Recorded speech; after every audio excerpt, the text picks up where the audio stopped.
The left hook master, Ryan Garcia, he's back at it. He's dissing Terence Crawford. He says Terence Crawford cannot beat his friend, one of his mentors, Canelo. Baby, you want baby? I know that.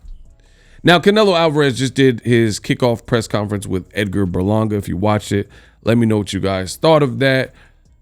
This did not stop Ryan Garcia from addressing his concerns and his opinions regarding Crawford's last fight that happened over the weekend with Israel Madrimov, right? You guys know I'm the best in the business, and it's not even close. You see the quality, you see the graphics, you see the visual quality on the videos, you hear the audio quality. It's the kid with the golden voice. So you guys might as well just follow me on all my social medias for all your boxing news so you don't miss a thing. I'm doing you a favor, making it real convenient to get all your boxing news. Links in the description. So I made this graphic. Terence Crawford can't beat Canelo Alvarez, says Ryan Garcia, right? And this is Crawford after his fight with Madrimov. You see the bruising around the eyes, whatnot. He said, Crawford, fight someone. Stop stealing money from box. I just jumped right into it. I didn't even warm up to it. That was kind of funny. I was just thinking as I was recording the video, that was kind of funny. Because Ryan Garcia just came in dumping. I didn't even warm y'all up to it. Let's run that back. This needs a pullback. He said, Crawford, fight someone. Stop stealing money from boxing. You bring nothing to boxing. Wow. So Ryan shooting slugs. Terence Crawford cannot beat Canelo, and he starts laughing with the crying emoji. I'm sober because somebody said Ryan's drunk because he went on this like tirade and this social media rant that Ryan Garcia does at times. He said, I'm sober, Crawford is beezy. Too short favorite word. Why they want to say it like short? Short dog been down since the 80 for the last 8 years. Rode around in a Mercedes, Lexus, truck. Women don't call me by my name. They call me daddy. Y'all know about that Bay Area. Anywho, Ryan Garcia continues. He says, Canelo would KO this guy for fun. I kill for fun, man. He said Canelo will KO this guy for fun. Let me know what you guys think. He says, regardless of the outcome, y'all said that Crawford is pound for pound. Don't look like this. This man has 11 fights, and he's obviously referring to Madrimov, which is coincidentally something Boxing Ego said, but I'll get through the tweets, and then I'll give you guys my opinion. Stay tuned to the end of this video. He said, let's be real. The left jab is connecting for Crawford. The left hook is key for Madrimov. If he can land this, he will stop everything from Crawford. And regarding Crawford Madrimov, Ryan says draw or robbery. Those are his takeaways, I guess, from the fight. He says they will take this from Madrimov. If this ain't a close fight in the scorecard, y'all is some itches. Too short favorite word. So plenty to say from Ryan Garcia. Now Boxing Ego, I get my say. In my say, I got 3 words for you. I told y'all. Y'all. What I gotta say, like Busta Rhymes? I told y'all. This fight was being hyped up. They're saying it's the best card that's ever been created. False. The lie detector test determined that was a lie. So that's that. People were saying this was a legendary card. The way it played out on paper, there were some good fights on it. But in my opinion, the execution and how it actually played out, I was not so impressed. They said it was a sellout. We know it didn't sell out. Fights on paper promised to be barn burners. They weren't. Like Andy Ruiz Jr. versus Gerald Miller. You know, you could say, oh, but Andy's hand. I'm just talking about how the fight played out. If it was his hand, it was his hand. I'm talking about the fight.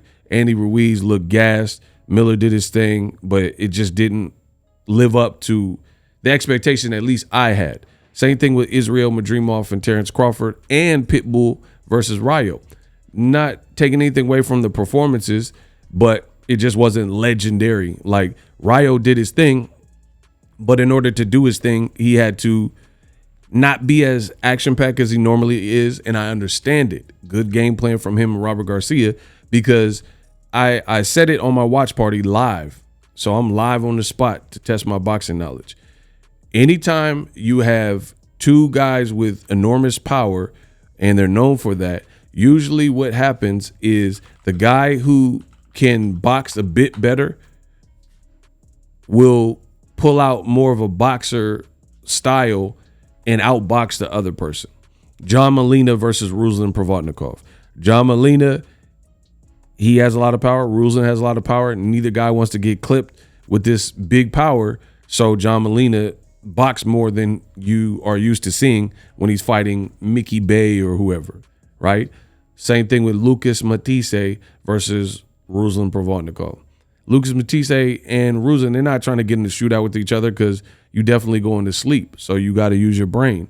And it's funny because people always be like, oh, this guy ran and marathon runner and stuff like that. But even when there's two big punchers and the guys are aware of it, they don't sleep on the other person's power. And again, the guy who can box a hair better, I'm not saying like Pernell Whitaker's style boxing, that good, but whoever can box a little bit better, they usually revert to more of a boxer than they're accustomed to because of the danger.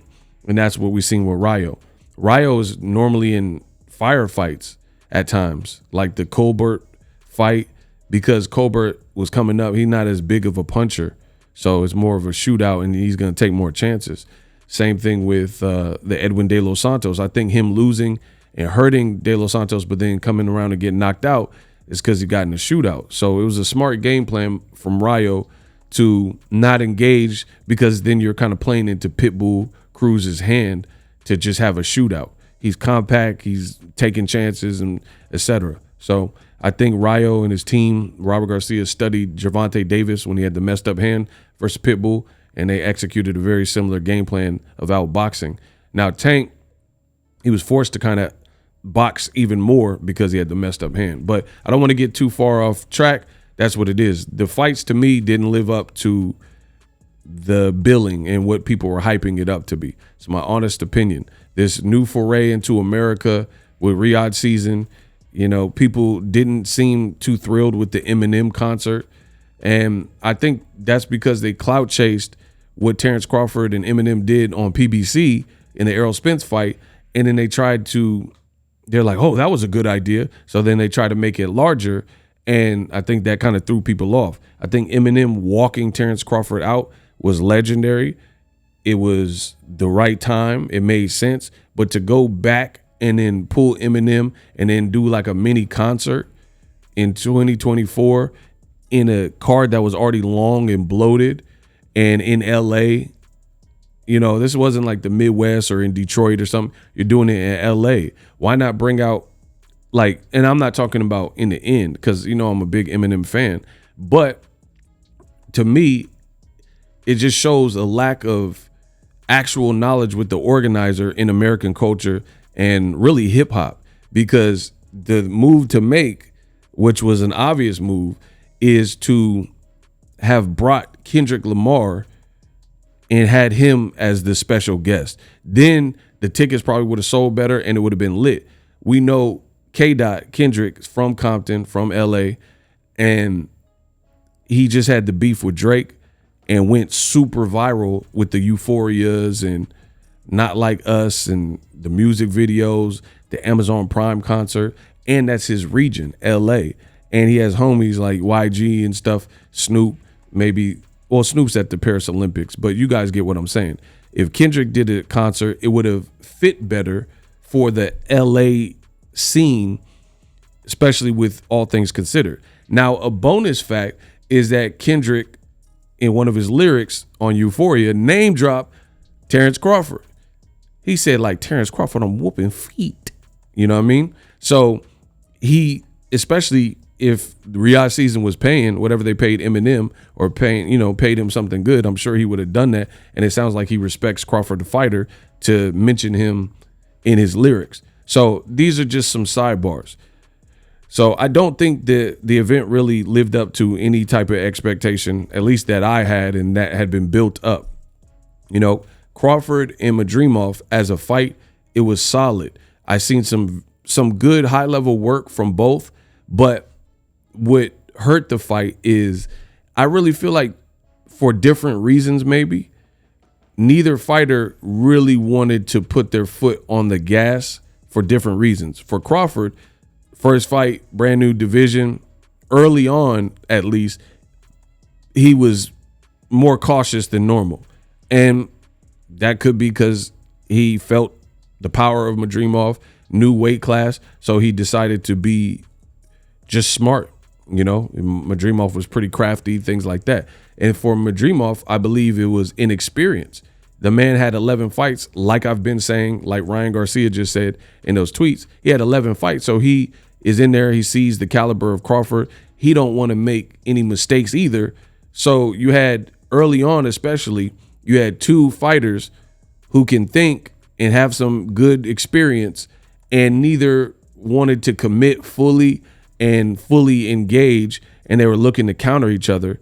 That's why some people were kind of leaving early, and it just wasn't an all-time classic. Like I said, from day one, the Bacoli Jared Anderson was clearly the best fight on the card, most bang for your buck, and that was coincidentally the replacement to Virgil Ortiz, Tim Tszyu, which got kicked off the card when Tim Tszyu got injured. So that was a fight that wasn't even supposed to be on the card, and it happened to be the best fight. Shout out to Bacoli. So as far as what Ryan Garcia is saying, listen, Ryan is not really saying much different. I mean, he's putting it in his own way, but he's not saying anything different than Ego's been telling you. Crawford beating Canelo at 168, given what we just seen, is looking more and more far-fetched. Is looking more and more like a pipe dream. Pookie in New Jack City. Man, keep calling me, man. Keep calling. Okay. What you guys? Yeah, bro, it's looking like Pookie. Man, I used to be Pookie. Man, how the heck used to be Pookie?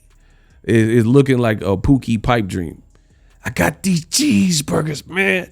Please, man. It's looking a little like Menace.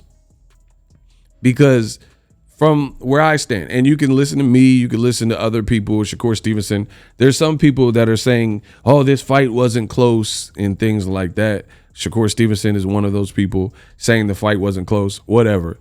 Two of the judges had it 115, 113. If that doesn't indicate a close fight, then whatever. And I'm not saying that Madrimov won, because I actually stopped scoring because I was doing the watch party. And some fights, when they're like kind of close, and sometimes I just want to be a fan and enjoy the fight and call the fight what I'm seeing without having to worry about tallying the scorecard. So I'd have to actually probably rewatch it to effectively score it.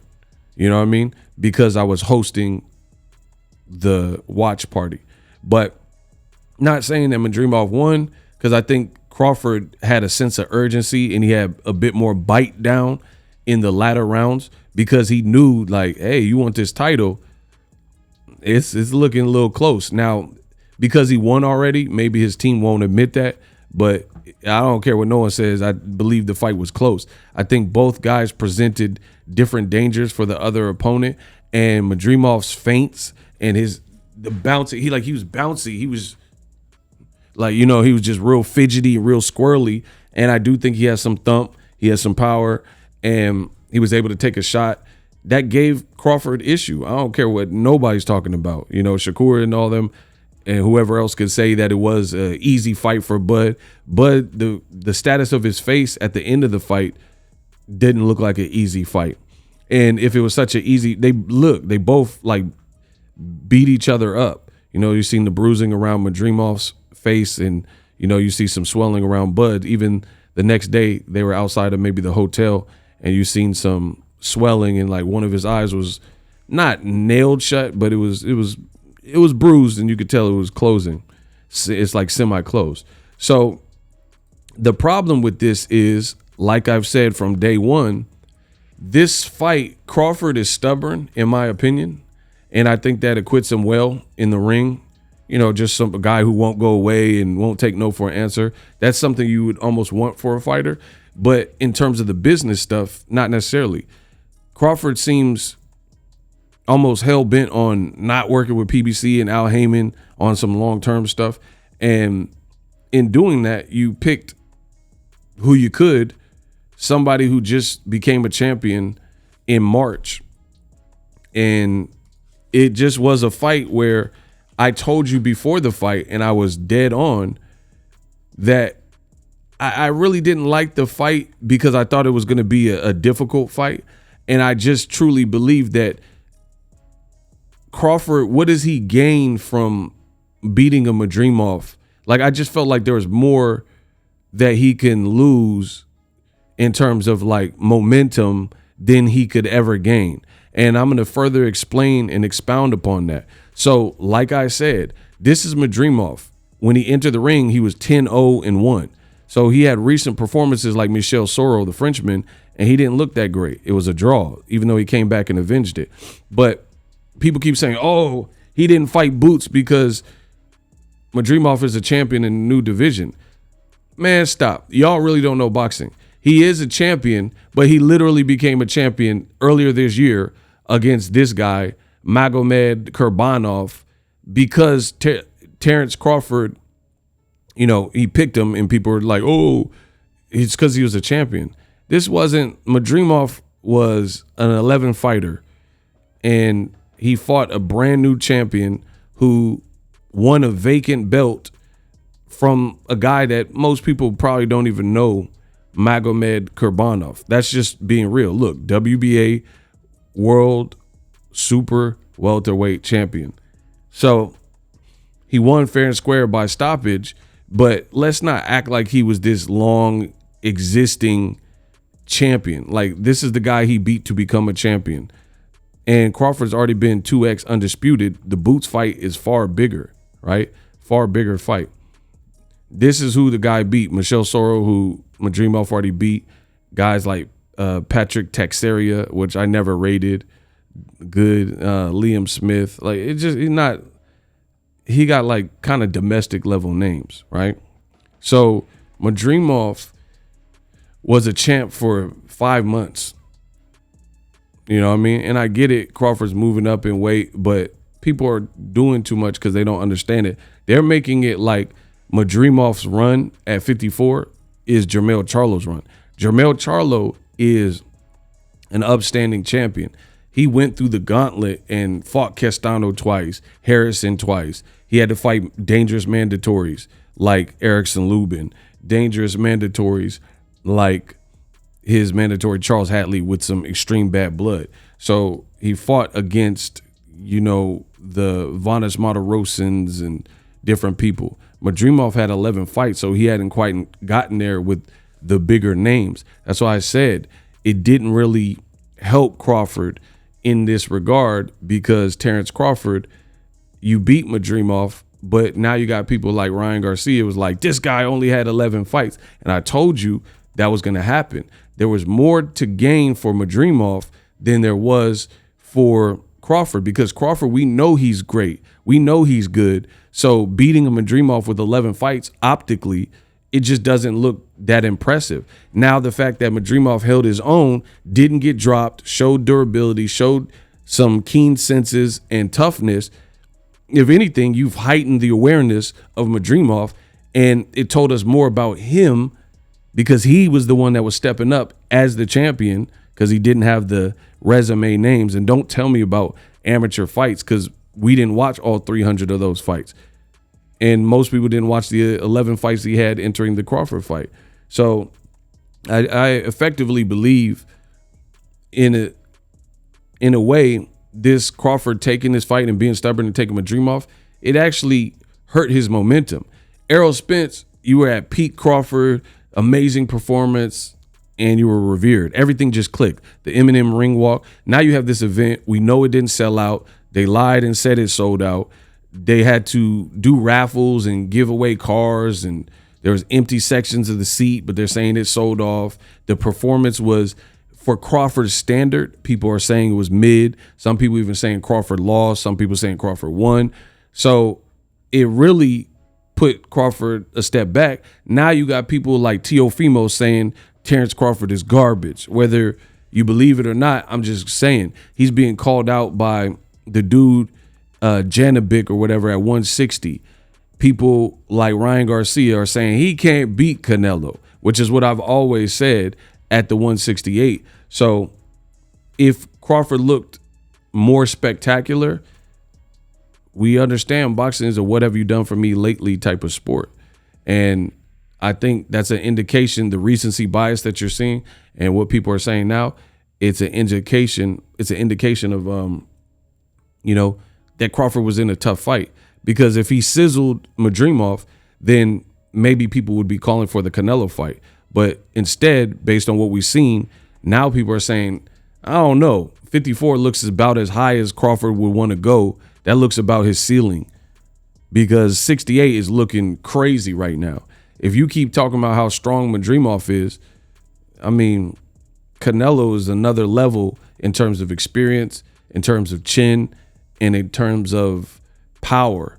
Like, if you're worried about Madrimov's power, how are you going to deal with Canelo's power?